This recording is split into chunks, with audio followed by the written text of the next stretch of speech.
और बड़ी खबर का रुख करते हैं शीतकालीन सत्र की शुरुआत। लखनऊ से बड़ी खबर है, आज से शुरू होगा विधानसभा का शीतकालीन सत्र। नए नियमों के तहत शीतकालीन सत्र चलेगा। सदन में मोबाइल नहीं चला सकेंगे सदस्य। झंडे या अन्य प्रदर्शन करने वाली वस्तु पर भी बैन रहेगा। वर्चुअल माध्यम से भी सदस्य जुड़ सकेंगे।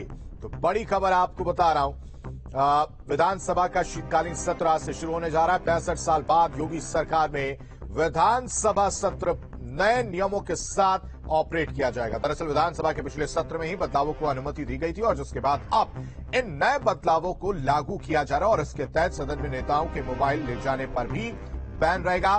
बिना मोबाइल के सदन में एंट्री मिलेगी। साथ ही साथ सदन में झंडा और बैनर ले जाने की भी अनुमति नहीं रहेगी।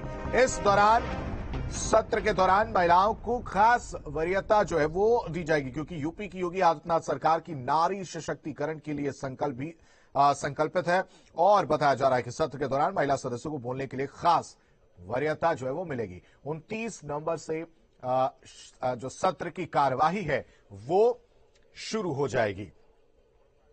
खबर पर ज्यादा जानकारी के साथ संवाददाता शुभम पांडे हमारे साथ जुड़ चुके हैं। शुभम, 65 साल बाद योगी सरकार में अगर देखा जाए, पिछले विधानसभा सत्र में नए नियमों को लेकर अनुमति दे दी गई थी। अब नए नियमों के साथ शीतकालीन सत्र की शुरुआत जो है वो सुचारू रूप से आज से शुरू हो जाएगी। कल अनुपूरक बजट जो है वो पेश किया जाएगा। क्या जानकारी अभी और नए नियम क्या कहते हैं वो भी जरा बताइएगा।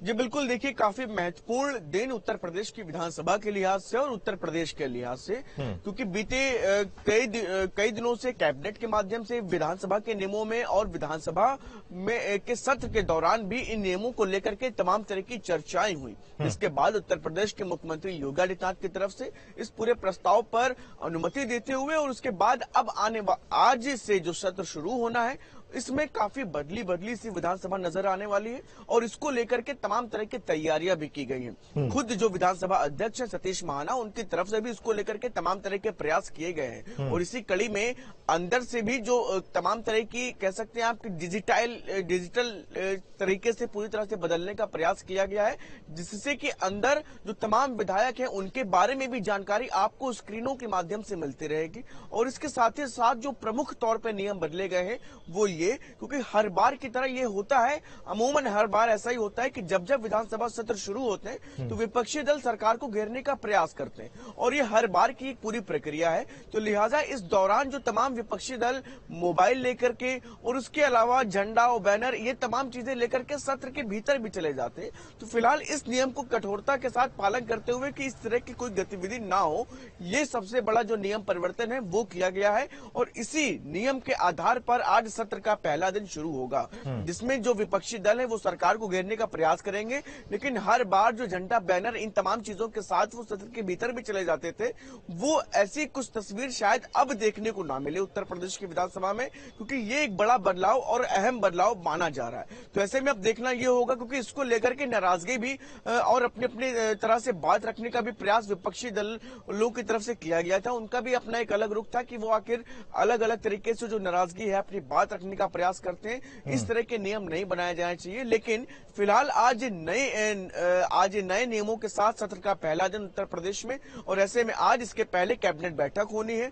इसके अलावा समाजवादी पार्टी के जो राष्ट्रीय अध्यक्ष वो अपने तमाम विधायकों के साथ एक बैठक करेंगे। 9 बजे के आसपास से बैठक शुरू होगी और सदन शुरू होने से ठीक पहले मुख्यमंत्री अपने तमाम कैबिनेट के मंत्रियों के साथ, साथियों के साथ उत्तर प्रदेश के विकास को लेकर के, उत्तर प्रदेश के विजय और विकास जो तमाम चीजें चल रही है विस्तार को लेकर के, इन तमाम चीजों पर निश्चित तौर पर आप समझिए कि कैबिनेट बैठक लेंगे और उसके बाद सदन की कार्रवाई शुरू होगी।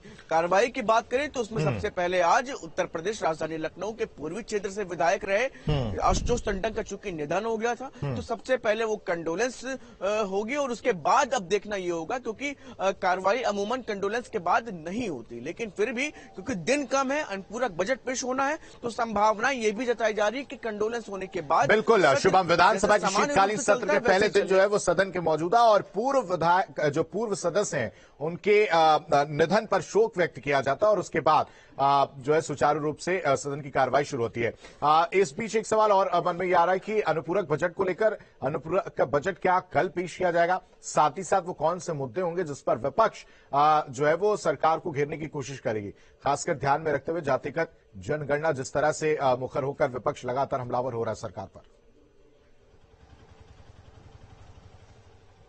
जी बिल्कुल, देखिए कि उत्तर प्रदेश में जो मुख्य विपक्षी दल के तौर पर समाजवादी पार्टी और उसके साथ साथ जो कांग्रेस बसपा तमाम लोग आज उत्तर प्रदेश की योगी सरकार को घेरने के लिए तमाम तरह की तैयारियां निश्चित तौर पर करके आए और चूंकि इस बार बदले नियमों के तहत सत्र चलना है तो अलग अलग तरह से तैयारियां की गई हैं। खास तौर से इसमें जो प्रमुख मुद्दे होने उत्तर प्रदेश की कानून व्यवस्था, उत्तर प्रदेश का लॉ एंड ऑर्डर, उसके साथ ही साथ क्योंकि बीते दिनों जातिगत जनगणना को लेकर के सबसे ज्यादा हो हल्ला हुआ है तो इसको प्रमुख मुद्दा बनाते हुए जो विपक्षी दल है इसको लेकर के सदन में अपनी बात रखने का प्रयास करेंगे और सबसे ज्यादा अहम मुद्दा ये माना जा रहा है क्योंकि कहीं ना कहीं केंद्र सरकार बिहार में जातिगत जनगणना होने के बाद बैकफुट पर नजर आई है तो उत्तर प्रदेश के विपक्षी दल भी योगी सरकार को लेकर के ऐसे रणनीति के साथ सदन में दिखाई दे सकते हैं। ठीक है शुभम, तमाम जानकारी देने के लिए आपका बेहद शुक्रिया। और यार